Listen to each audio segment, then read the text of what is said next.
타성에 젖어서 죽은 예배를 드릴 때가 있어요. 그냥 몸이 오는 거죠. 습관이 되고 안 하면 뭐가 허전하고 그냥 관성에 따라서 그냥 사이클, 한 주의 사이클대로 움직이는 게 문제죠. 내용도 의미도 모르겠어요. 그 순서가 어떤 의미가 있는 건지 그냥 하는 대로 따라 하는 거고, 하라니까 하는 거고, 이렇게 예배 드리는 예배가 진짜 하나님이 기뻐 받으실 만한 예배일까라는 생각을 하게 되는 거죠. 오늘 예배에 대해서 좀 얘기할 건데요. 저도 이제 가게도 되고 당회도 보고 그런데 이제 결혼식이나 장례식이 점점 많아져요. 이제 점점 이렇게 살다 보니까 포지션이 있잖아요. 그러니까 하게 돼요. 어쩔 수 없이. 근데 받아보는 입장도 되고 주는 입장도 될 때 여러분도 아마 그런 경험을 해보셨을 거예요. 두 입장이 다 해보시는 거죠. 이제 받는 입장에서 하면 여러분 될 때 여러분 어떤 마음이 드세요? 이렇게 받을 때 일단은 안 오는 건 이제 끝난 거예요. 그때부터 관계 끝이에요. 근데 왔는데 정말 성의 없이 온 게 눈에 느껴져요. 시간 없어가지고 귀찮다는 듯이 그냥 안 올 수 없으니 너 온 거야. 얼굴은 웃지만 마음은 아닌 게 느껴지잖아요, 그죠? 그리고 빨리 주고 그냥 가려는 이런 게 왜 모르겠어요. 느껴지잖아요. 근데 또 어떤 분은 정말 진심으로 축하하고 진심으로 같이 슬퍼해 주려는 마음이 느껴져요. 우리도 조의금 또는 축의금을 내잖아요. 여러분 다 내죠? 물론 안 내는 분도 있습니다만. 근데 거기서 느껴지지 않아요? 그래서 저는 일부러 뭐라도 한마디라도 써서 그 제 나름대로 성의를 표현하는 거예요. 그 마음을 글씨로 표현해서 봉투에다 담아 드리도록 하려고 노력을 해요. 그리고 그 액수에서 느끼는 그 뭔가 모를 느낌이 확 와요. 그 진심이 전달되는 거예요. 그죠? 저 사람은 저 정도 이상을 해야 될 뿐인데 약속하겠단 말이에요. 그러면 괜히 서운해요. 근데 저 사람은 저 정도라고 생각을 했는데 그 이상을 했단 말이에요. 그래서 이러는 거예요. 다시 보게 되는 거예요. 그게 사람 마음이에요. 여러분 안 그러셔요? 그게 사람 마음이에요. 그게 느껴져요. 그래서 저는 예상치 못할 때 확 주고 요 정도라고 생각했을 때 더 주고 그래서 줄 거면 확 느끼게 만드는 게 더 효과적이겠다. 안 줄 거면 안 주지만 그게 낫겠다는 생각을 요즘 많이 하게 되는데 제가 제 우스갯소리로 얘기하는 이유는 사람과 사람 사이에도 이게 안단 말이에요. 느낌이 확 와요. 저 사람이 나를 어떻게 생각하는지 나는 저 사람에게 어떤 존재인지 그게 왜 모르겠어요. 액수가 축의금, 조의금에 에서 액수가 얼마냐는 핵심이 아니에요. 본질이 아니에요. 그렇죠? 그 안에 담긴 그 사람의 마음이 어떤지를 보는 거고 우리 둘 사이의 관계가 어느 정도인지를 아는 가름하는 척도가 거기이기 때문에 왜? 우리는 돈에다가 가치를 매기고 돈으로서 어떤 환산을 하고 돈으로 살아가는 존재니까 그게 느낌이 온단 말이에요. 사람과 사람 사이에도 이런 걸 알겠는데 하나님과 우리 사람 사이에 그걸 모르실까 하나님이? 천지만물 모든 것이 하나님의 것인데 왜 우리의 코 묻은 돈까지 다 털어내시려고 하나 이렇게 생각하면 하나님을 몰라도 너무 모르는 거예요. 하나님 다 필요 없어요. 근데 하나님이 우리에게 소중하게 엮인 거 우리가 소중하게 생각하는 우리는 지금 화폐 경제로 살기 때문에 실물로 드리는 건 아니잖아요. 양을 드리고 뭐 이런 건 아니죠. 근데 우린 전부 다 화폐 경제로 살기 때문에 화폐 속에 담긴 우리의 마음과 우리의 정성과 나를 도대체 어떻게 생각하시는지 그 마음을 하나님 보고 싶은 거예요. 그리고 그 정성과 그 마음을 하나님께서 받기를 원하시는 줄 믿습니다. 오늘도 예배에 대해서 다시 한번 내가 어떻게 예배드리고 있지? 그럼 어떻게 예배드리는 것이 옳은 것이지? 왜 그렇게 예배를 드려야 되지? 그렇게 되면 뭔 축복, 뭐가 이득이라는 거지? 뭐 이런 것에 대해서 다 알고 있지만 지금 다 알고 있는 거 또 가르치는 거예요? 지금 이 본문이 어느 시점인지 아세요? 가나안 들어가기 직전이에요. 그 해 들어가는데 이미 이런 얘기들은 하나님께서 40년 전, 정확하게 말하면 38년 전에 시내산에서 모세를 통해서 다 얘기를 해놨어요. 레위기를 통해서 출애굽기를 통해서 다 얘기했어요. 근데 지금 또 얘기를 하는 이유는 뭡니까? 다시 기억하게 하기 위한 거예요. 다시 기억하게. 출애굽 2세대들이거든요. 출애굽 1세대는 광야에서 다 죽었어요. 2세대들에게 다시 한번 예배가 뭔지에 대해서 민수기는 어디에 포커스를 두냐면 재물에다가 포커스를 둬서 다른 레위기 같은 경우는 제사법이라든가 이런 데 초점을 뒀다면 여기는 재물에 초점을 둬서 설명하지만 예배에 담긴 정신은 다 드러날 수가 있는 것이에요. 다시 가르치잖아요. 저도 여러분에게 예배에 대해서 한두 번 얘기했겠어요? 근데 우리는 당연하게 생각하는 걸 자꾸 가르치고 다시 한번 기억하게 하지 않으면 또 잊어버리는 존재가 우리예요. 그래서 오늘 말씀을 통해서 나의 예배 생활은 어떤 거지? 내가 뭐가 문제지? 아니면 내가 뭘 개선하고 바꿔야 되지? 내가 어떻게 하나님을 예배해야 되지? 이것에 대해서 분명하게 다시 한번 정립하시고 온전히 회복되는 저와 여러분 되기를 소망합니다. 그래서 오늘 제목이 어떻게, 자꾸 how라는 개념으로 포커스를 주지 말고요, 예배 전반에 관해서 다시 한번 좀 생각하는 시간이 좀 가졌으면 좋겠어요. 첫 번째 우리가 생각할 것, 잊지 말고 또 잊지 말아야 될 건 뭐냐면은 우리는 하나님께 예배해야 된다는 거 잊어버리면 안 돼요. 우리를 예배하면 안 되고요, 누구 어떤 특정 사람을 예배하면 안 돼요. 그래서 하나님 중심의 예배를 드려야 되는 거예요. 이게 굉장히 중요하면서도 당연한데 중요한데 자꾸 놓치고 있는 거. 우리는 지금 누구에게 예배하고 있는지를 놓치는 거예요.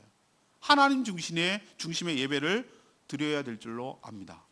하나님께서 지금 예배 지침을 주고 있는데 오늘 읽은 2절 말씀을 보세요. 모세에게 이렇게 하라고 그랬어요. 이건 지침이에요. 1절에 2절에 이스라엘 자손에게 명령해라. 명령이에요. 이건 해도 되고 안 해도 되고 개념이 아니라 반드시 해야 되는 것이라는 의미로 명령이라고 표현하셨어요. 그들에게 일러라. 내 헌물 내 음식이라고 그랬어요. 내 헌물 내 음식을 화제물로 태우는 것으로 향기로운 것을 너희가 드리라고 그랬어요. 바치라고 그랬어요. 누구의 헌물입니까? 하나님의 헌물, 하나님의 음식이라는 표현을 쓰고 있어요. 소유권이 누구에게 있다는 겁니까? 하나님께 있다는 거, 하나님께서 첫 번째로 얘기하는 거예요. 그리고 이 얘기는 뭐가 전제로 깔려드리냐면은 하나님께 제사할 때 빈손으로 제사할 수 없다는 거예요. 제물이라는 매개를 가지고 피 흘림을 가지고 하나님께 나가야 되는 것이지 빈손으로 덜렁덜렁 오서 안 된다는 거예요. 그리스도의 보혈을 의지하고 나와야 되고 하나님께 감사와 뭔가 하나님께 드리는 것이 있어야 되는 거예요. 오퍼링, 하나님께 올라가는 게 있어야 된다는 거예요. 이거 없는 예배는 예배가 아니라는 거예요. 또 하나 중요하게 놓치는 거, 니네 것 갖고 드리는 거 아니라는 거예요. 우린 자꾸 이걸 놓쳐요. 내 돈 갖고 내가 드리는 거지 헌금을. 아니요. 하나님 오늘 뭐라고 하고 있습니까? 그 모든 것들이 어디서부터 나왔는지를 잊어버리면 안 된다는 거예요. 하나님 거라는 거예요. 우리도 어렸을 때 보면 자녀들한테 용돈을 줍니다. 용돈 주면은 수학여행 갔다 와가지고 사지 마 그랬는데도 남들이 사니까 그냥 저도 샀어요. 갖고 왔더니 뭘 이런 걸 사오냐고 조잡하게 맞았어요. 조잡하게 잃을 데 없고 조금만 있으면 없어지고 짐 되는 것들. 근데 싫어하시는 것 같은데 내심 좋아하시는 그 표정은 뭐지? 그건 뭐냐? 자식을 키워놨는데 다 내가 줬어. 쟤도 용돈 주고 다 줬어. 근데 얘가 부모님을 생각하는 마음으로 뭔가 조잡스럽기는 하지만 그래도 나를 생각하는 마음으로 뭔가 사왔을 때 그 표정은 이중적이에요. 부모는 한편으로는 뭘 이런 걸 사오니? 라고 하면서도 한편으로는 자식이 커가지고 그래 부모라고 생각해주는 그 마음이 너무 기쁜 거예요. 그 느낌 아시죠? 하나님이 여러분의 모든 것들을, 생활에 필요한 모든 것들을, 생명을, 재물을 다 주신 줄로 믿습니다. 하나님이 주셨다고요. 내가 번 건데. 그런가요? 여러분이 벌었어요? 하나님께서 깨닫게 하기 위해서 이른 비와 늦은 비 얘기를 하세요. 하늘 문을 닫아버린대요. 비가 안 내리면 농사 끝, 목축 끝이에요. 3년 6개월 동안 엘리야 때 비가 안 내렸어요. 그런 가뭄도 그 세상에 그런 가뭄이 없어요. 비가 어떻게 내리니 지금 21세기에 다 알아요. 근데 하늘 쳐다보고 살아요. 비 안 내리면 큰일 나고 비 너무 내리면 큰일 나는 게 우리예요. 그러면서도 내 힘으로 산대요. 자, 손님 다 끊어졌어요. 거래처 다 끊어졌어요. 이런 불황이 없어요. 아니 왜 사건은 왜 뻥뻥뻥뻥 터지지? 이거 누수되고 이거 터지고 이거 고치 않았는데 이거 터지고 이거 터졌는데 이거 막으니까 이거 터지고 도대체 내가 살라는 거야 말라는 거야? 두 손 두 발 어떻게 하실 거예요? 내가 직업 갖고 직장 가지면 영원히 갑니까? 여러분이 좀 착각 좀 하지 말으시는 게 있는데 우리는 누구 힘으로 사냐면은 하나님의 도우심과 하나님의 은혜와 하나님의 축복으로 살아가는 존재임을 잊어버리지 말기를 바랍니다. 내 것 갖고 드린다고 생각하지 마시고 하나님이 주신 것, 하나님의 것으로 하나님 걸 드리는 거예요. 하나님 거예요. 내 소유, 내 음식이라고 표현하셨어요. 당연히 받으실 만한 분이란 뜻이에요. 그러니 마치 생색내면서 하나님한테 엄청나게 큰 인심 쓰는 양, 그런 태도가 옳지 않다는 거예요. 여기서부터가 우리가 예배가 뭔가 처음부터가 잘못됐다는 거예요. 그리고 2절 후반부에 뭐라고 그랬어요? 이 향기로운 것을 너희가 드리는데 언제 드리라고요? 그 정한 시기에 삼가 조심스럽게 나한테 바칠지니라 라고 말했어요. 예배 드리는데 정한 시기가 있다는 거예요. 우리는 시기 그러면은 자꾸 시간적 개념으로 생각을 해요. 근데 시기라고 제가 표현을 했지만 하나님께 드리는 여러 가지 제사에 관한 하나님의 규례, 규칙 총체적으로 전반에 걸쳐서 하나님이 정한 대로 하라는 것이지 네 마음대로 드리지 마. 이것의 반대 개념은 뭐냐면은 네 식대로 네 멋대로 드리지 마의 개념이에요. 하나님이 정하시고 하나님이 원하시는 대로 드릴 때 그 예배가 온전할 줄로 믿습니다. 자기 식대로 드리면 안 된다는 거예요. 그래서 좀 이따도 얘기하겠지만 하나님은 영이시니, 우리 처음에 시작할 때 하나님은 영이시니 영과 진리로 예배할지니라. 이걸 자꾸 왜 매번 아는 건데 왜 주일날 예배 시작할 때 이 얘기를 하나요? 놓치지 말라고. 하나님은 육이 아니기 때문에 우리 육신이 없어요. 우리 눈에 보이지 않지만 존재하는 분이에요. 우리 예배를 받으시기 위하여 이 자리에 임재하고 계신 줄로 믿습니다. 거룩한 분이에요. 더럽고 추한 상태로 들어가면 안 돼요. 하나님 받지 못해요. 관계가 깨졌기 때문에 먼저 하나님 앞에 참여하고 기도하고 용서를 받고 나서 하나님께 예배드려야 될 줄로 믿습니다. 이 예배 요소가 다 그런 이유 때문에 들어가 있는 거예요.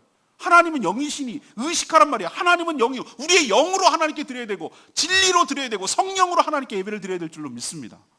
이걸 놓치면 안 된다는 거예요. 하나님이 정한 대로 하라는 거예요. 정한 대로. 네 맘대로 하지 말고. 퍼포먼스가 화려하면 안 돼요. 화려하게 막 꾸며놓고 그건 너 눈 즐겁게 하자는 거예요. 다 그런 건 아니지만 강단의 꽃꽂이가 다 그렇게 폄하할 일도 아니고 막 찬양대가 엄청나고 막 오케스트라 막 하고 이런 걸 큰 교회는 그렇게 해야 돼요. 그럼 맞아요. 그렇게 하는데 우린 조심해야 될 게 있어요. 파이프 오는 거 아니고 막 이렇게 해야 되고. 근데 여러분 놓치지 말아야 될 게 하나 있는데 뭘 해도 좋아요. 좋은데 그렇게 하는 것이 하나님을 기쁘시게 하는 것인가? 하나님께 포커스를 두고 하나님을 의식하는 것인가? 아니면 우리 귀를 즐겁게 하고 우리 눈을 즐겁게 하는 것인지를 다시 한번 점검해야 된다고. 나 좋자고 하는 건 예배가 아니에요. 그건 하나님을 배제하고 하나님을 빙자해서 나의 만족을 위해서 하는 거니까 예배 안 드리는 거예요. 그거는. 정한 시기가 뭡니까? 하나님이 지금부터 28장부터 우리는 지금 지난주 한 주 내내 제사에 대해서만 계속 묵상을 했기 때문에 이 본문을 안 읽을 수가 없었어요. 그래서 하는데 첫 번째 하는 것이 매일 드리는 예배가 있어요. 그리고 매주 안식일날 드리는 예배가 있고 매월 초하루에 드려야 될 예배가 있고요. 그거 외에 스페셜한 예배가 있는데 그게 뭐냐면 절기예배. 절기예배를 쭉 설명했는데 6월절부터 77절은 오순절을 말하는 거예요. 그 다음에 7월 1일 되면 나팔절이 있고요. 대속제일이 7월 10일이고요. 7월 15일은 또 초막절, 수장절이라고 부르는 초막절이고 이게 쫙 시리즈로 스페셜한 절기 예배가 있어요. 이 모든 것들이 정한 시기예요. 우리도 매일 예배 드려야 되고 매주 예배 드려야 되고 매월 또 특별하게 예배를 드려요. 첫 시작할 때. 그리고 또 절기, 부활절, 성령강림절, 추수감사절, 성탄절 이때가 되면 또 별도로 하나님께 예배 드리는 것이 합당하고 옳은 줄로 압니다. 정한 대로 하라니까 하나님께서. 우리 식대로 하는 게 아니라 우리 편의대로 하는 게 아니에요. 또 하나 주일날 예배 드리는 거 전 가끔 우리 교회 우리가 엄청 큰 교회인 줄 알고 막 홈페이지도 있고 막 그러니까 막 전화 문의가 심심찮게만 그럼 저한테 옵니다. 전화 오면 거기 일부 예배 몇 시예요? 왜 그러세요? 그랬더니 골프 치러 나가야 되는데 마음은 좀 찜찜하고 라고는 안 했지만 제 느낌이 와요. 예, 그렇게 어떻게 저한테 얘기를 하겠어요? 왜 그러냐면은 마음이 불편하고 관광은 해야 되겠고 예배는 드려야 되겠고 뭐 이러니까 일부 예배 퉁 치고 빨리 하고 골프 복장 다 입고 와가지고 딱 예배 드리고 가려고. 몇 시냐는 거 7시면 더 좋겠대. 누구 조절하고 네 좋으라고. 느낌 아시죠? 이거는 정한 시기에 하나님의 방법대로 하라는 게 아니라 너 편의대로 하자는 거예요. 이거는 예배가 아니에요. 예배자의 태도가 아니라고. 그걸 지금 얘기를 하고 있는 거예요. 그리고 제물 얘기를 하는데 3절에 보세요. 너에게 드릴 화제물은 이건데 매일 드려야 될 걸 얘기를 하는데 이거예요. 1년 되고 흠없는 순양을 매일 2마리씩 드리라고 그랬어요. 여기서 중요한 건 뭡니까? 1년 되고라는 거예요. 1년 되고라고 말하는 것은 뭘 의미하는 줄 아세요? 성체, 그러니까 완전하게 큰 거, 완전하게 다 자란 거라는 의미예요. 개 나이하고 고양이 나이하고 사람 나이하고 다르대잖아요. 그 환산표도 나왔더라고. 내가 그거 깜짝 놀랐어요. 개의 하루는 3일. 개의 하루는 사람의 3일이래. 그러니까 하루 동안 안 보면은 걔네들은 3일 동안 안 본 거예요. 개의 삶이 그래요. 우리는 이해 못하지만 우리가 측정을 하는 거, 걔가 15년이고 살 살면 10년이라 치면 우리로 환산을 해보면 그렇다는 거예요. 그러니까 주인님 날 기다리게 하지 마세요 이거잖아요. 1년 됐다라고 말하는, 우리는 성인이 됐을 때 가정을 꾸리고 한 최소 20살을 넘어야 된다고 하면 양은 1년 됐으면 성체가 되는 거예요. 근데 또 더 오래오래 끌면 늙어. 최고의 정점에 이르렀을 때라는 뜻이에요. 그리고 또 그걸 드리는데 흠없는 걸 드리래 하나님께서. 1년 되고 흠없는 걸 드리는 것을 합치면 어떤 것을 말합니까? 최고의 것을 드리라는 뜻이에요. 최고의 것을 하나님께 드리라는 거예요. 드리라고 그냥 빈손으로 오면 죽을 것 같고 왠지 겁날 것 같고 협박하는 것 같으니까 드리긴 드려야 되겠는데 제제제 그냥 먹다 버릴 거죠.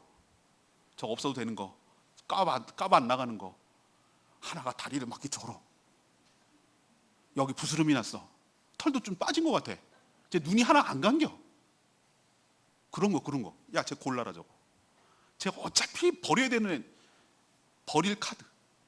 그걸 갖고 와가지고 드릴게요 라고 생색을 내려는 인간의 마음을 너무너무 하나님이 잘 아셔요. 읽어내요 하나님의 마음. 그래서 하나님 왜 이런 걸 규례를 정해놓은 줄 아세요? 이거는 인간이 하나님 앞에 해야 될 최소의 것을 정해놓지 않으면 인간의 부패함과 그 악함 속성 때문에 이하를 드릴게, 이것도 안 할 가능성이 너무 크기 때문에 하나님께서 최소한을 이 규정을 잡아놓은 이유는 이 이상을 하나님께 드려야 된다는 것, 최소한 이 정도는 드려야 된다는 것을 보여주려고 우리에게 이렇게 규정을 해놓고 있는 줄로 압니다. 이건 우리를 향한 하나님의 배려예요. 우리 인간의 악함과 부패함을 막으려는 하나님의 배려예요. 마지못해 억지로 그냥 하지 말라고.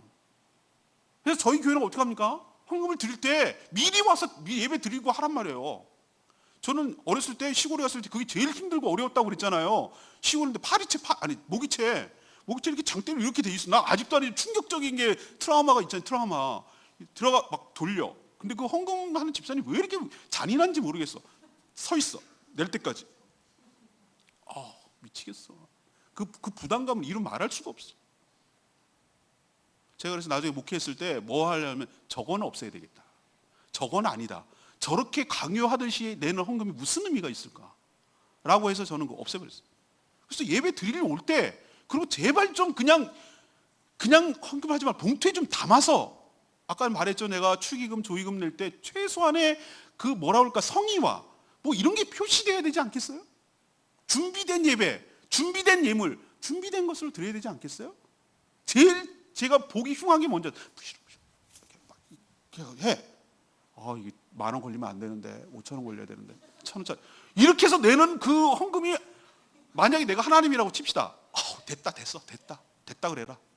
안 내고 말지. 그걸 내가 뭘 털어가지고 뭐 어쩌자고 이런 마음이 안 드시겠냐 말이야. 인간인 저도 이 정도인데. 여러분 제발 부탁인데 준비된 예배를 하기를 원합니다. 준비된 예물을 하나님께 드리기를 원합니다. 하나님은 영이시니 라는 말을 의미를 아셔야 돼요. 우리의 마음을 읽어내시고 우리의 마음을 다 알고 계시는 분인데 그걸 속일 게 따로 있지 하나님 마음을 속이고 하나님 우습게 여기냐 이 말이에요. 여러분 준비된 예배, 준비된 예물을 하나님께 온전히 드리기를 원합니다. 왜 이렇게 제사법을 강조하실까? 제물에 담긴 우리의 마음과 정성을 받으시고 싶으셔서. 오늘 뭐라고 표현했냐면은 향기로운 제사라고 그랬어요. 그래서 맨 처음에 이걸 오해하기 쉬워요. 하나님이 육식을 좋아하시나? 스멜. 그러면서 막 이렇게 이러시나? 이거는 인간의 이해를 돕기 위한 인간 편의 위주의, 너네들이 이해를 쉽게 하기 위한, 하나님이 여러분들의 이해를, 인간의 이해를 돕기 위한 표현이에요. 하나님은 영이시니 육이 없단 말이에요. 향기롭다라는 건 뭐죠? 우리도 시궁창 냄새 갖고 좋지 않은 냄새를 뭘 좋아하겠어요? 좋은 냄새 나는데? 맛있게 어머니가 요리하고 그러면 냄새 좋은데? 라고 말하는 건 뭐예요? 내 마음을 벌써부터 흥분하게 하고 기쁘게 하고 즐겁게 하고 기대하게 하고 뭐 그런 의미로 향기롭다고 말하잖아요. 향수 좋은 거 뿌리면 냄새 좋은데? 이렇게 하나님께서 준비되고 하나님 중심으로 예배를 드릴 때 하나님께서 기뻐 받으시고 흡족하게 받으신다는 의미로 향기로운 제사라고 표현하는 줄로 믿습니다. 이렇게 할 때 하나님이 기뻐하신다는 뜻이에요. 잊지 마십시다. 첫 번째 지침은 뭐냐? 우리는 누구에게 예배하는 겁니까? 하나님께 예배하는 겁니다. 고객 중심, 예배자 중심이 아니고 하나님 중심의 예배를 드리는 저와 여러분 되기를 소망합니다. 하나님은 영이시니 영과 진리의 말씀의 바탕 위에서 드려야 될 줄로 믿습니다. 잊지 말아야 될 것, 마음이 중요하지요. 예, 마음 중요합니다. 근데 마음이 뭘로 표현됩니까, 여러분? 아까 얘기했잖아요. 정말 진심으로 축하해. 근데 빈손으로 왔어. 저기 날 놀리나? 얼마나 슬프세요. 말은 해. 근데 아무것도 안 갖고 왔어. 그럼 그 사람의 마음이 느껴집니까? 우리 인간 사이도 그럴진데 하나님이 보세요. 내용과 형식이 같이 가야 된다고 제가 말씀드리는 거예요. 내용도 중요해야 되고요. 내용을 담을 형식도 중요한 거예요. 예배를 드릴 때 컨텐츠도 중요하지만 그 컨텐츠를 담을, 하나님께 드릴 그 내용과 담을 형식도 굉장히 중요하단 말이에요. 그러나 마음은 없고 형식만 있는 거 얼마나 역겹습니까? 이 두 가지가 같이 갈 때 온전한 예배가 될 줄로 믿습니다. 그러니까 순서 하나하나마다 주는 의미에 대해서 정확히 캐치하고 그 의미에 부합하고 거기에 마음을 실어서 그 의미가 뭔지를 제대로 알고 하나님 중심으로 온전히 예배드리는 저와 여러분 되기를 소망합니다. 두 번째 얘기는 일상의 예배가 바탕이 되어야 된다는 거예요. 모든 예배 중에서 일상의 예배가 모든 예배의 바탕이 되어야 된다, 그 뜻이에요. 수많은 제사들 제가 아까 얘기했죠. 쫙 설명을 해놨어요. 무슨 절기 쭉쭉 얘기했잖아요. 근데 가장 기본적이고 가장 핵심이 되는 제사가 뭐냐? 그게 오늘 6절에 나오는 얘기예요. 신의 산에서 정한 상번제로서 라고 표현한 건데 4절에 나와 있죠. 어린 양 한 마리는 언제 드리고? 아침에 드리고, 또 다른 한 마리는 언제 드리고? 해질 때 드리고, 하루에 몇 마리? 2마리를 매일 드리는 거예요. 매일 드린다는 의미로 한자로 일상적으로 하나님께 번제를 드린다는 의미로 상번제라고 번역을 해놓은 거예요. 에브리데이 2마리, 아침, 저녁. 이게 매일, 하루도 빼놓지 않고. 그러면 절기가 됐어. 좀 이따 얘기하겠어요. 절기가 됐으면 이거 안 드려도 되나? 아니. 안식일이 됐어. 그러면 안식일에 또 드릴 거니까 이거 안 드려도 되나? 아니. 아무것도 상관이 없이 무슨 일이 닥쳐도 초하루가 됐건 무슨 절기, 나팔절이 됐건 6월절이 됐건 아무 상관없이 이 상번제는 아침에 한 마리, 저녁에 순양 한 마리 드리는 것은 그냥 1년 365일 계속 드리는 거예요. 이걸 보고 상번제라고 부르는 거예요. 그럼 아침에 드리는 의미는 뭘까? 여러분, 아침에 드리는 이유가 뭘까요? 해가 떴어요. 해 뜰 때 하라고 그랬거든요. 해 떴어요. 하나님께 순양 한 마리를 최상품으로 드려요. 이건 뭐냐? 하나님, 오늘 하루도 주의 뜻대로 살아가는 하루가 되기를 원합니다. 하나님, 오늘 하루도 하나님께 온전히 충성하고 헌신하는 삶으로 살겠습니다. 우리의 헌신과 우리의 마음을 받아 주시옵소서. 이것이 아침 제사. 저녁이 됐어. 해가 지었어. 저녁은 어떤 의미가 있을까요? 하나님, 오늘 하루 하나님 은혜로 살았음을 감사를 드립니다. 살면서 내가 정말 원찬하게 지었던 모든 죄를, 허물을 용서하여 주시옵소서. 이 두 가지 의미가 저녁 제사에 담겨 있는 거예요. 아침의 제사, 저녁의 제사. 이 일상의 경건이 모든 예배의 근간을 이루는 거라고. 가장 베이직한 예배란 뜻이에요. 여기에 플러스 되는 게 뭔지 아세요? 일주일 사이클로 돌아가는 안식일, 요즘으로 치면 주일이에요. 주일. 그리고 초하루, 매월 초하루. 그리고 절기. 근데 오늘 하나님께서 8절에 뭐라고 그랬습니까? 해질 때 두 번째 어린 양을 드리되 아침에 드린, 그게 아니군요. 10절이군요.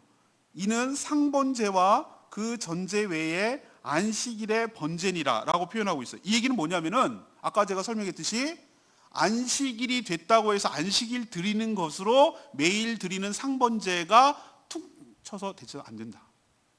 상번제는 상번제대로 하고 별도로 안식일 제사를 드려야 된다. 그 얘기는 일상의 경건이 깨져서는 안 되고 매일매일의 경건함이 하루의 제사가 있어야 된다. 이게 기본이다라고 말하는 거예요. 그리고 안식일이 됐어요. 안식일은 왜 안식일날 일주일 내면 합니까? 하나님께서 천지창조를 할 때 며칠 걸렸다고 말하죠? 우리가 생각하는 하루의 개념은 아니지만, 물론 하루 24시간 개념이 아니에요. 화성만 가도 수성만 가도 24시간이 아니거든요.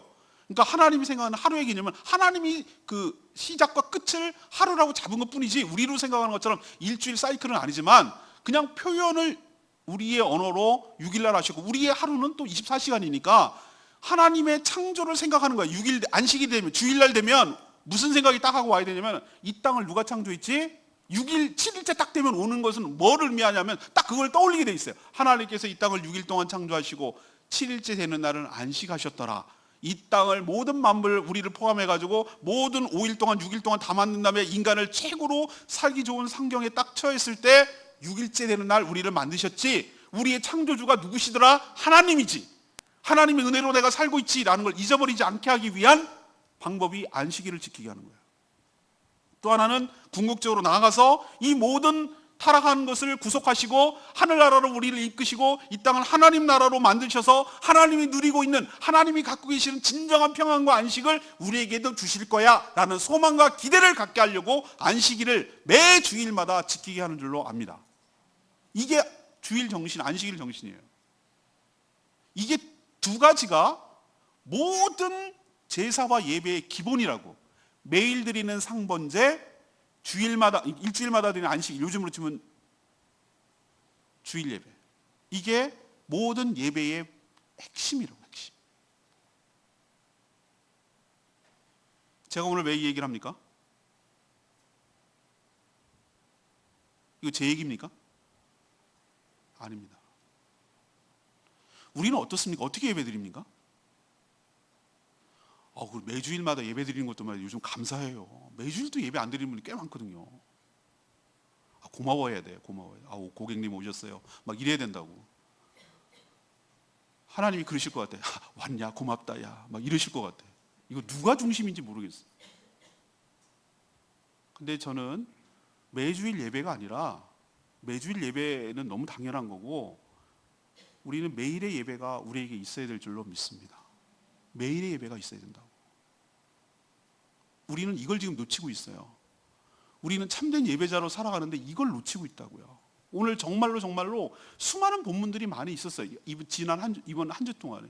근데 제가 왜 유독 여기에 마음이 가냐면은 우리의 매일의 일상의 예배가 회복되어야 우리의 영이 살고 우리가 참된 예배자로 하나님 앞에 살아가게 될 줄로 믿습니다. 이게 무너지니까, 매일의 예배가 무너지니까 우리 삶의 예배가 실패한 자는 삶에 실패하는 거 여러 번 제가 강조드렸죠. 가인 보세요. 가인 예배에서 실패하니까, 제사에서 실패하니까 살인자로 전락하잖아요. 예배에 실패하면 삶이 실패한다고요. 악순환이에요. 삶이 실패하고 엉터리로 제사를 갖고 오니까 하나님 안 받으시고, 예배에 실패하고, 삶과 예배는 같이 가는 거예요. 때려뜨릴 수가 없어요. 예배가 실패하면 삶이 실패하게 돼요. 삶이 실패하면 예배가 실패하는 거고요. 같이 가는 거예요. 근데 그 삶이 실패하는 고리, 첫 번째 하지 않으려면, 예배를 잘 드려야 되는데 예배가 무너지지 않으려면 주일날 예배 드리는 걸로 안 되고 매일매일의 일상의 경건이 회복되어야 될 줄로 믿습니다. 수도원에서는, 무슬림들은 말이에요, 나는 형식만 남은 애들이거든요. 5번 메카를 향해 가지고 시간 정해놓으면은 얘네들 나침반도 있어. 나침반이 항상 메카를 향하도록 하는 무슬림 독한 애들, 거기를 향해서 자리 깔고 그 시간만 되면은 뭐 하건 무슨 중요한 회의 시간이고 말고 아무 상관없어. 형식만 남은 애들이에요. 그 향해서 5번 예배. 다니엘 3번 정해놓고 기도했어요. 예수님의 제자들 왜 성전에 정해놓고 갔습니다. 하루에 3번 기도했어요. 우린 3번은 고사하고 하루 동안에 내가 어떻게 하나님을 만나고 하나님을 예배하는 시간이 있는지를 여러분에게 묻는 거예요. 하나님을 예배하고 하나님을 만나고 하나님을 경배하고 예배자로 서는 시간이 여러분 매일 있습니까? 아니, 아침 저녁은 고사하고 한 번이라도 있냐? 여기에 우리의 문제가 있는 거예요. 눈 뜨면 하나님을 찾고 하나님을 경배하며 하나님께 기도하고 말씀 큐티로 하나님의 음성을 듣고 그 뜻대로 살기로 하나님께 헌신하고 약속하고 다짐하고 하루를 시작하는 여러분 되기를 원합니다. 하루를 마치걸랑 자신의 삶을 말씀에 비춰보고 내가 이 말씀대로 살지 못했던 거 하나님께 회개하고 용서를 구하고 하나님 은혜에 감사하고 하나님께 그렇게 기도드리고 하루를 마무리하고 잠들기를 바랍니다. 이런 경건이 여러분의 삶에 체질화되어 있어요. 일상화되어 있어요. 그게 여러분의 나머지 예배를 이어지게 하는 가장 밑바탕이 되는 근본적인 예배가 매일 일상, 상번제가 모든 예배의 근간이 될 줄로 믿습니다. 여러분에게 오늘 말씀을 통해서 정말로 회복되기를 간절히 간곡하게 당부하고 부탁드리는 것, 매일 일상의 경건이 여러분 회복되기를 간절히 소망하고 촉구합니다. 하나님을 만나고 하나님을 문안하고 조선시대 임금은 매일매일 아침 저녁으로 어머니 대왕 대비 마마 문안하고 그랬어요. 문안이 뭡니까? 인사. 오늘 어젯밤에도 편안히 주무셨는지요? 그게 왕의 기본적인 책무 중에 하나였어요. 우리는 하나님께 어떻게 합니까? 하나님 어서 주무시지는 않겠지만 내가 오늘 하루 의식이 깨어나서 하루를 시작하는데 하나님 오늘도 주님의 은혜 가운데 살기를 원합니다. 주님 도와주시고 저의 발걸음을 인도하시고 오늘 내가 뭘 해야 될지 하나님 지혜를 주시고 해야 할 일을 하게 하시고 하지 말아야 될지 하지 않게 하여 주시기를 원합니다. 오늘도 주님의 뜻 가운데 주님께 충성하며 헌신하며 살기를 원하오니 저의 발걸음을 인도하여 주시옵소서. 주의 종이오니 주의 말씀을 듣겠나이다. 오늘 말씀을 통하여 나에게 주실 하나님의 음성은 무엇인지 듣게 하여 주시옵소서. 이런 게 있어야 된다. 하루를 마칠 때 하나님, 내가 오늘 하나님 말씀대로 살려고 했지만 부족하고 미흡했던 것, 또 남에게 상처를 주고 아픔을 줬던 것 용서하여 주시옵시고, 내 이기심에 눈이 멀어서 나 것만 챙기고 먼저 했던 것, 그래서 다른 사람을 힘들게 하고 어렵게 했던 것 용서해 주시고 사과하게 하시고 배상하게 하시고 다시는 그렇게 살지 않도록 은혜를 주시고 오늘 하루도 주님의 은혜로 살았음을 감사하며 그 은혜가 지속되기를 소망하옵니다 라고 하나님께 문안하고 하나님과 교제할 때 여러분의 삶을 하나님께서 동행하시고 여러분의 삶을 하나님이 축복하여 주실 줄로 믿습니다. 여러분의 일상의 경건, 매일의 예배가 회복되기를 간절히 소망합니다. 세 번째는 자신의 헌신이 제물이어야 된다는 거예요. 자신의 헌신이 제물이어야 된다. 아까 빈손으로 오지 말라고 그랬어요. 하나님이 여러분 거 뭐 알뜰하게 털어가지고 그러실 뜻이 아니라 여러분 제물에 담겨있는, 제물 속에 담겨있는 여러분의 정성과 마음과 그 제물을 준비하기 위한 시간, 준비 과정, 이런 과정들을 통해서 담겨있는 하나님을 생각하는 그 마음과 정성을 하나님께서 그 제물로 압축이 돼서 표현되는 것으로 받으시기를 원하기 때문에 빈손 오지 말라고 한 것이지 여러분의 것을 싹 걷어가지고 무슨 그런 의미는 아니에요.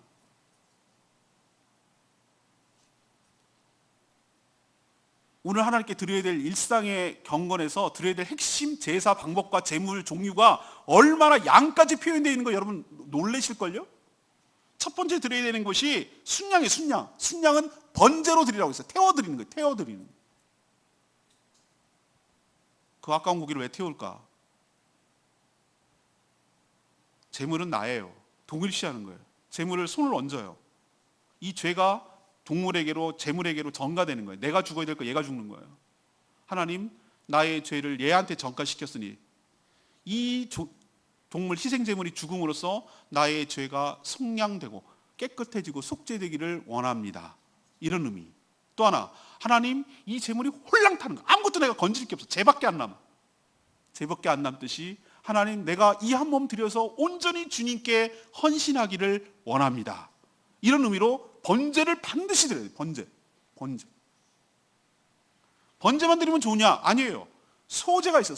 소제가 뭐냐면 청소하는 게 아니고, 소제라는 것은 뭐를 소제라고 하냐면 곡식가루, 그게 밀가루든지 보리가루든지 곱게 빻아서 만든 가루에다가 플러스 뭘 섞어야 되냐면은 올리브유, 감람유를 거기다가 섞어서 드리는 제사를 소제라고 불렀어요.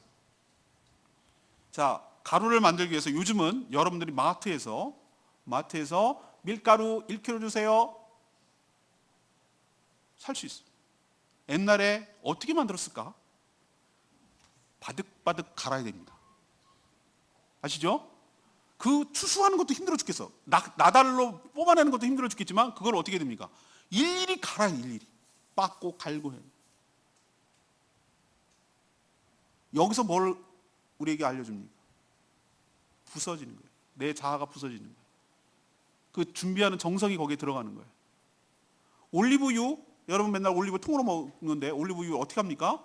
으깨가지고, 옛날에 무슨 어디 그런 기계가 있습니까? 일일이 빻아가지고 절구 그걸 푹 눌러가지고 뭐 짜든지 한약하듯이 짜가지고 쫙 짜야 기름이 똑똑똑똑똑 떨어지는 거예요. 그 곡식가루를 매일 드리는, 아침에 드려야 될 게 10분의 1 에바, 우리로 치면 2.2kg, 1kg짜리 2개보다 살짝 높아요. 2.2kg. 기름도 정해져 있어요. 올리브유 4분의 1 흰이라는 개념은 우리로 환산하면 0.9리터, 1리터짜리 생수보다 살짝 모자라는 그것을 거기다 부어서 드리는 것을 소제라고 그랬어요. 그걸 매일 아침 저녁으로 드렸어요.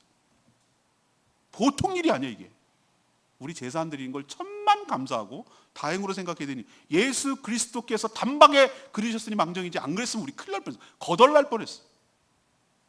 그걸 소제라고 하는데, 제가 소제를 통해서 우리에게 가르쳐주는 교훈이 있어요. 소제라는 드리기 위해서, 제물을 준비하기 위해서 양이야 흠 없는 거 이렇게 준비해 갖고 와서 잡아갖고, 잡는 것도 보통 일이 아니지. 그것을 도살하는 게 쉬운 줄 아세요? 피를 흘리고 피를 받아가고 뿌리고 그 해체하고 각을 떠가지고, 북한 애들이 맨날 쓰는 거 원수의 각을 떠서 할 때 그 각 뜨는 게, 제물을 잡아가지고 이렇게 펼쳐서 해놓는 게 그게 각 뜨는 거란 말이에요. 그런 일을 하는 것도 힘든 일이에요. 사실은 해체해가지고. 근데 그 소제를 드릴 때 가루를 만드는 것도 2.2kg를 아침 저녁으로 만들어야 되니 얼마나 힘들겠어요. 그것을 빻고 부서지고 또 올리브유를 짜고 이렇게 하는, 으깨고 부서지고 하는 과정에서 뭘 하나님께서 가르쳐 주려는 것일까? 왜 이거를 매일 드리라고 할까? 저 거기서 이것이 갖는 은유, 메타포로 알겠어요. 네가 죽는 과정이 있어야 된다는 거예요. 네가 자아가 깨지는 과정이 있어야 된다는 거예요. 올리브유 통으로 된 거 돌돌돌돌 돌아다니면 하나님 안 받으신다는 거예요. 왜 기름이냐 이거예요. 네가 그게 부서지고 으깨지고, 하나님께서 곡식을 통째로 받으시면 태우면 될 건데 그걸 안 받으신다는 거예요. 가루로 만들려고 그러는 거예요. 왜? 그걸 으깨지고 깨지고 부서지고 갈아지는 과정에서 너의 고집, 너의 아집, 너의 자아가 죽어야 된다는 거예요. 으깨지고 깨지고 부서져야 된다는 거예요. 네가 죽은 상태로 안 되면, 네가 깨지지 않은 상태로 그렇게 펄펄 끓는 자아를 가지고 건들지 마라. 성격 하나만 남았어. 나 건들면 물어버릴 거야. 나는 쿨한 사람이야. 이렇게 하는 사람이 자아가 강한 사람이에요. 그런 상태로는 하나님께 갈 수가 없다고. 깨지고 상한 마음으로, 으깨진 마음으로, 죽은 마음으로 자기를 파쇄하고 자기를 깨트리고 자기를 부서뜨리고 자기를 갈아버리고 자기를 으깨고 그리스도의 보혈로 자기를 죽여서 제물로 하나님께 드려져야 될 줄로 믿습니다. 이걸 보여주느라고 하나님께서 이 소제를 꼭 드리라고 그러는 거예요. 또 하나 있어요. 뭐 이렇게 복잡했어요, 제사가? 원래 제사 복잡해요. 전제를 전제는 뭐냐? 전제는 무엇을 드리냐면 마지막 과정인데, 독주, 술을 거기다 부어서 드렸어요. 디모데가 뭐라고 그랬습니까? 디모데서에서 뭐라고 했어요? 내가 마지막 때가 됐다. 바울이 하는 얘기예요. 내가 마지막 제사 과정인 전제를 부은 것 같이 라고 하는 얘기는 마지막 제사의 단계가 요거거든요. 이 독주는 무엇일까?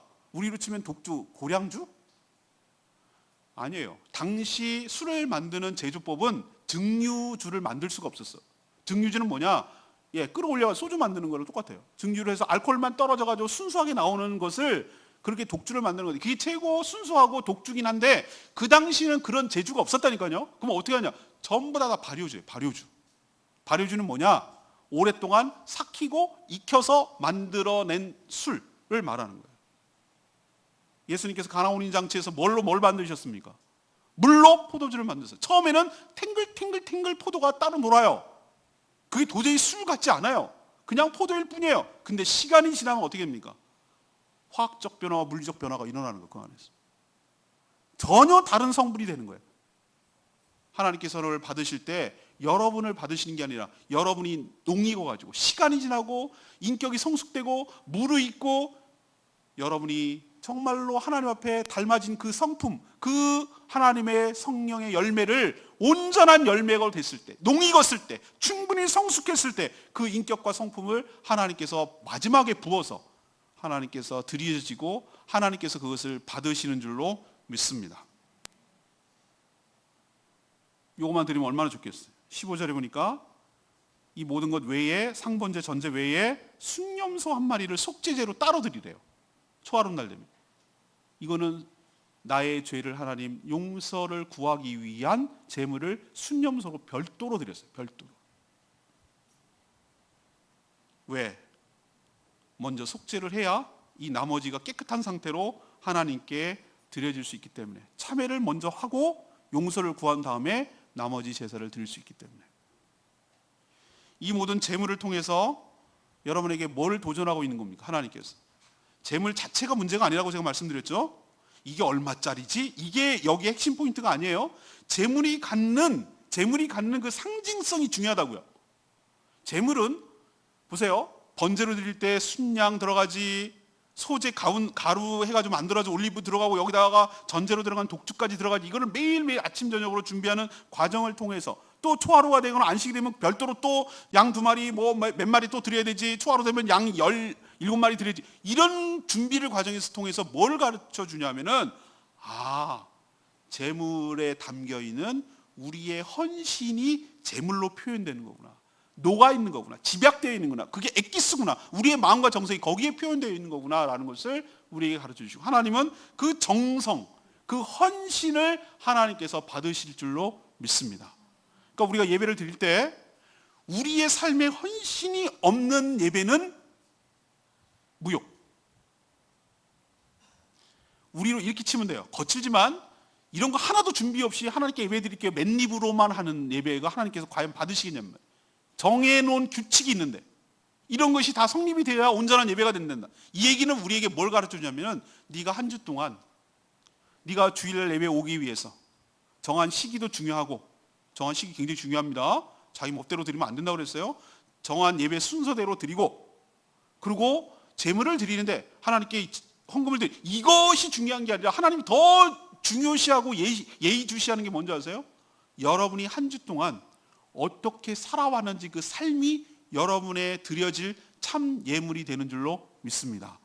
내가 죽고 내가 없어지고 내가 빠고 내가 하나님 앞에 온전히 헌신되고 내가 으깨지고 나는 없어진 것 같고 펄펄 살아 끓는 내가 아니라 다른 사람에 바뀌어지고 물이 포도주 되는 것처럼 다른 사람이 되어서 완전히 부어서 없어지는 헌신을 아낌없이 하나님께 드리는 그래도 안 아까워하지 않는 그런 제물을 가지고 자기의 삶을 제물을 가지고 하나님께 온전히 제사할 때 그 제사를 하나님께서 기쁘게 받아주시고 이런 예배, 이런 제사야말로 참된 제사이며 참된 예배인 줄로 믿습니다.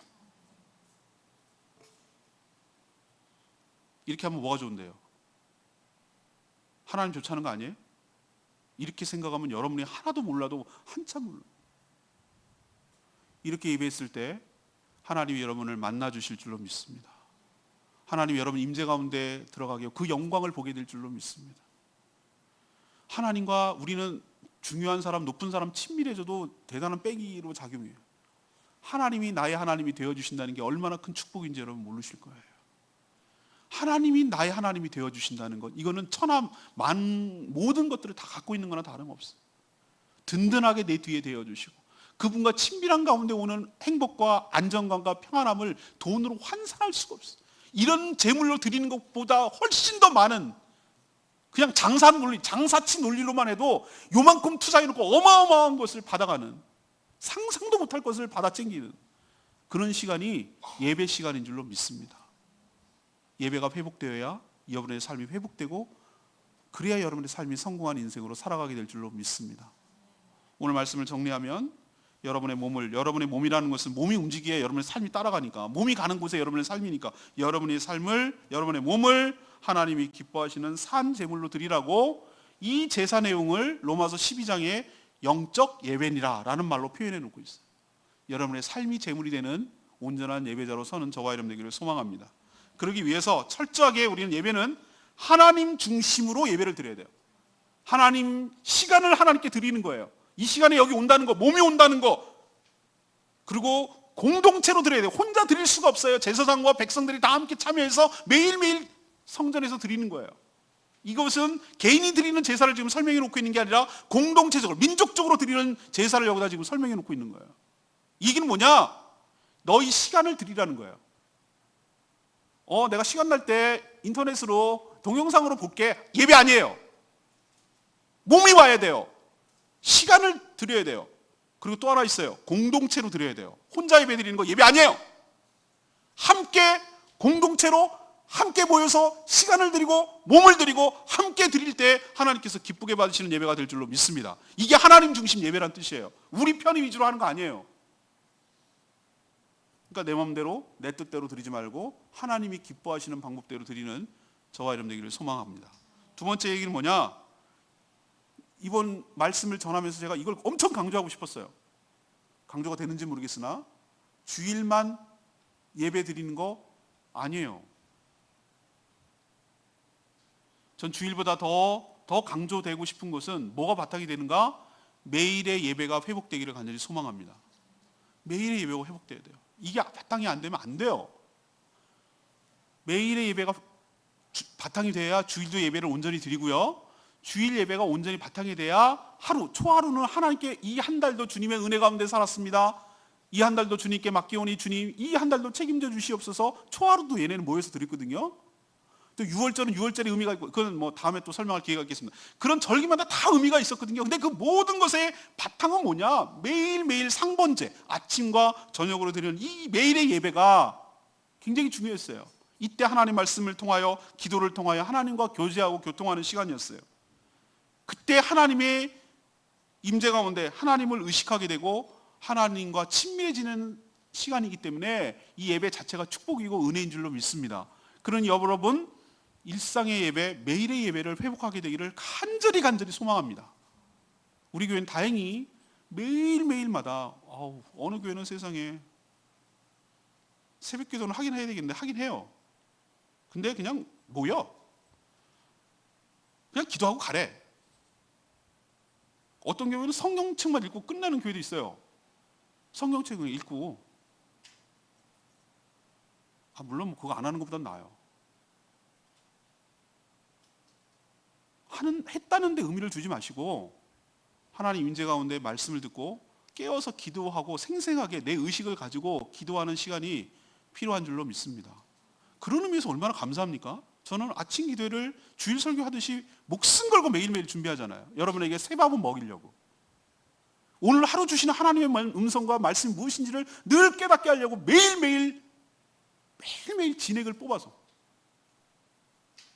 그 말씀을 준비하기 위해서 금요일도 밤 10시, 어제도 밤 10시, 이번 주일날 비전 트립이 있기 때문에 미리 준비해 안 오면 할 시간이 없기 때문에. 그렇게 하는 이유는 여러분이 하나님을 만나게 하는 예배 시간이, 매일의 경건이 회복되고 확보되어야 하루를 살 수 있다고 믿기 때문에, 제가 해야 될 책무라고 생각하기 때문에. 우리는 기도회가 있고 그 못 오시는 직장 다니시는 분을 위해서 어플을 깔려 있어서 매일매일 핸드폰으로 볼 수 있게 만들어놨잖아요. 그러니 여러분의 일상의 경건이 온전히 회복되어서 하나님과 만나시는 시간이 있게 되기를 간절히 소망합니다. 그리고 촉구합니다. 그게 회복되어야 돼요. 세 번째는 뭡니까? 자기 희생이 있어야, 헌신이 있어야 이게 진짜 예배예요. 입만 아니에요.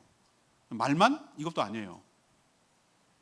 우리가 깨지고 자아가 파쇄되고 자아가 죽고 자아가 으깨지고 내가 없어지고 내 성격 다 죽고 내가 바뀌고 물이 포도주가 되듯이 내가 바뀌고 내가 아닌 내가 하나님 앞에 헌신해서 온전히 제물로 드려질 때 삶이 내가 제물이 되는 거예요. 산 제물로 드리라. 로마서에 나오잖아요. 여러분의 일상의 삶이, 경건의 삶이, 깨진 삶이, 죽은 삶이 하나님께 제물이 돼서 온전하게 예배 드리는, 그래서 참된 예배자로 서는, 우리 교회는 정말 예배를 제대로 드리는, 예배가 살아있는 온전한 예배를 드리는 그런 교회가 되기를 간절히 소망합니다. 오늘 말씀 붙들고